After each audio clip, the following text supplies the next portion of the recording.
What's going on, Jets fans? Welcome back to another video. I honestly forgot that the Jets played today. With all the schedule changing that's been happening, with all of the COVID, the Omicron, the NHL, and the government of Canada, the provincial laws that are coming into place for all of it. It's just been so much to follow that I actually forgot that the Jets played Vegas today for game 31 out of 82 for their 2021-2022 campaign. Welcome back to Recap Reactions. Happy New Year, happy holidays to all you beautiful people out there in this world. Hope you enjoyed your holiday weekend there, and hopefully 2022 will be a good year. I know we've been saying that a lot lately, but we only can have some hope, right? So let's jump into this game because this was a weird game. Now, no Jets fans out there can tell me that this was a boring game. Alright, I'm going to throw out this advanced stats to even prove that this wasn't a boring game for the Winnipeg Jets. But that doesn't mean that it wasn't a weird game for the Jets. They just felt off the whole time. I don't know why. The first period, it just looked like a slow team that had opportunistic scoring chances, but couldn't capitalize on anything. They couldn't get any passes connected. They just looked rusty out there. They looked like a team that hadn't played in a while, and it's why I was a little upset to see Cole Perfetti get scratched going into tonight's matchup. I thought if he was going to get a couple games with the Jets, it would be now more than later. He's the only Jet right now on the roster that's played a game within the last week. I know the juniors are a completely different level in 3 games, especially, actually even 2 games for Cole Perfetti, and for that matter, compared to the other time off in the NHL level of hockey. But that doesn't mean that being game ready at any speed when you're a pro athlete, it does contribute to how you perform in a game, right? It's obvious, it's self-explanatory. So I thought that Cole Perfetti coming into this lineup made sense. He did not get the start. Christian Reichel jumps back into the lineup as well as Jansen Harkins, with Evgeny Svechnikov still being out and other injury stuff going on with the lineup. So that was the lineup going into it with those guys in, and honestly, they played great. I can't even criticize them because Christian Reichel and Jansen Harkins both scored goals tonight. And I just gotta say right now, look at Christian Reichel's goal reaction for the Manitoba Moose. I can't play the sound, unfortunately, because of course the Manitoba Moose Twitter account had to throw on some Weekend or whatever was playing over this, so copyrighted music. But look at the reaction on the bench when they come on the Jumbotron and show his goal and let everyone know that he scored his first.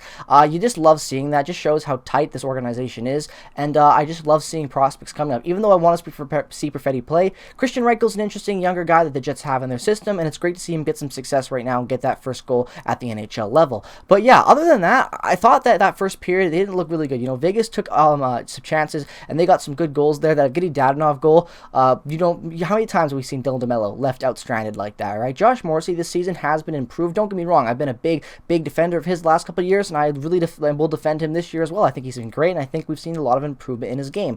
But that doesn't mean he hasn't been done with his pinches still. It's something that just sticks with his game no matter what, I feel like, and I honestly don't know why. He's usually much smarter in the past, being offensively gifted and using his talents at the right moment, especially when in his younger years he didn't even turn on the offense as much as he could because he played a good two-way stay-at-home style role while he had his partner and pairing guy going up there and making more roles. Now, I know he can make plays at the NHL level, but it just seems like his pinches lately just don't work. Obviously, you get DeMello's completely stranded out there, and there's not much you can do on a 3-on-1. So obviously that first period, like I said, maybe it wasn't the sharpest period for the Jets. They had some chances, but Vegas, obviously being the better team, they scored those first 2 goals in the first period, making it a 2-0 lead going into the second, and then the Jets strike back hot really early. Jansen Harkins and Christian Reichel's goal come less than 30 seconds apart. Bang, bang, really good plays. Harkins makes a great drive in, holding the puck at the blue line, and makes a great shot on net, assisted from Dylan there, as well as Christian Reichel, obviously that unassisted goal. Really good goal. He scored for his first. Really good shot placement, jumping on the puck, opportunistic goal nonetheless, but he scored and did a really good job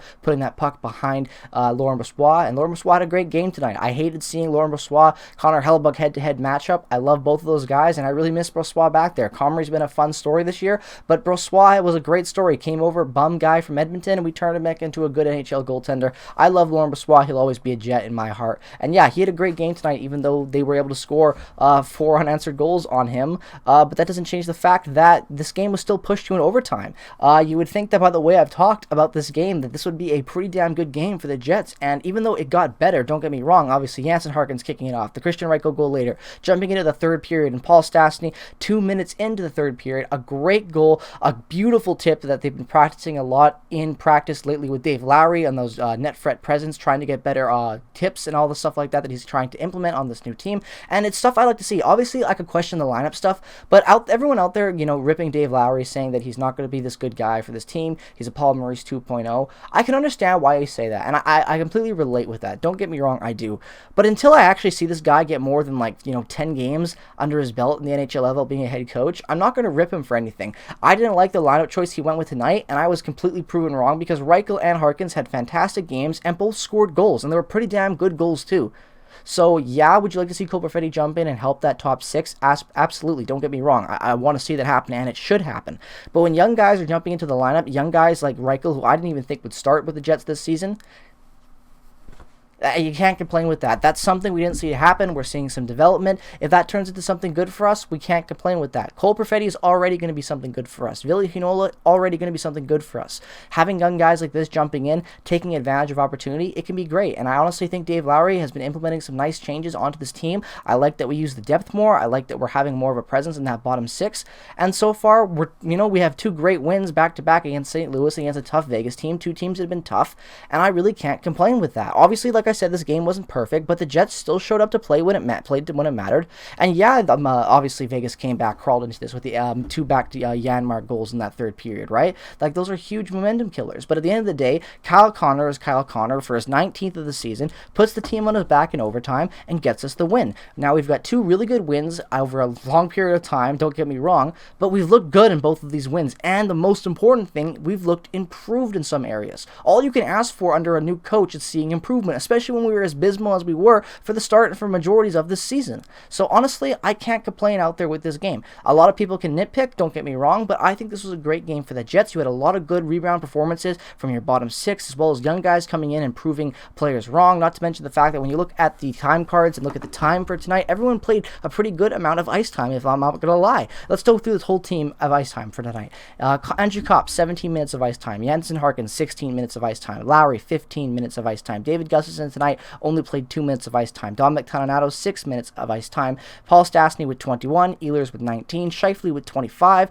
Pierre-Luc Dubois with 21, almost 22. Kyle Connor with almost 24. Christian Reichel played 11 minutes, and Christian Vesalainen played 7. Now, obviously, you want to see guys like Vesalainen playing a little bit more, but if Reichel comes in and has a better game than Christian Vesalainen, a guy who's kind of been invisible out there this season, even given opportunity at times, I'm not going to complain with that. Young guys performing, no matter who they are, is good for this team. It shows that there's, a new wave of players coming in, that we don't have to rely on the old guard and expect the old guard to have to perform in situations like this, and I really like this game for that matter. Obviously, there's a lot to go on still and a lot of question marks going forward from this, but at the end of the day, I'm not going to complain with a win against Vegas, a tough team. We got to point out, and we're still got some injuries in our lineup too. We've had a long break to come back and play this good against a fresh team that's been playing a lot longer than us. I can't complain. I really can't. That's kind of the theme of tonight's video. I can't complain with this. I really like this win. Yeah, we got it. Could it have been better? Maybe. Could it have been a little bit more of a tighter game? I don't know. You can nitpick it, but at the end of the day, we got the win. We're still a struggling team out of the playoffs, and at this point, I will take any win that has some improvement compared to a loss that has none. So with all that being said, let me know your thoughts down in the comment section below. As always, did you love this game? Did you hate this game? What was your favorite moment? Let me know your thoughts down in the comment section below. Make sure to subscribe regardless of the team that you root for, and follow me on Twitter, Instagram, and check out all the other affiliated links and content creators in the description below. Also, if you are interested in looking for a new podcast to start this 2022 year, the Prairie Puck podcast could definitely be something that suits your needs. We have episodes with CFL legends, as well as just casual hockey conversations with other hockey creators on this awesome YouTube platform and community that we have, talking hockey and NHL news. So with all that being said, Happy New Year, peace, love, and positivity. Have a great rest of your evening. Go Jets, go. Bye-bye, and I will see you guys with some more content coming very, very soon. Have a great rest of your day. Go Jets, go.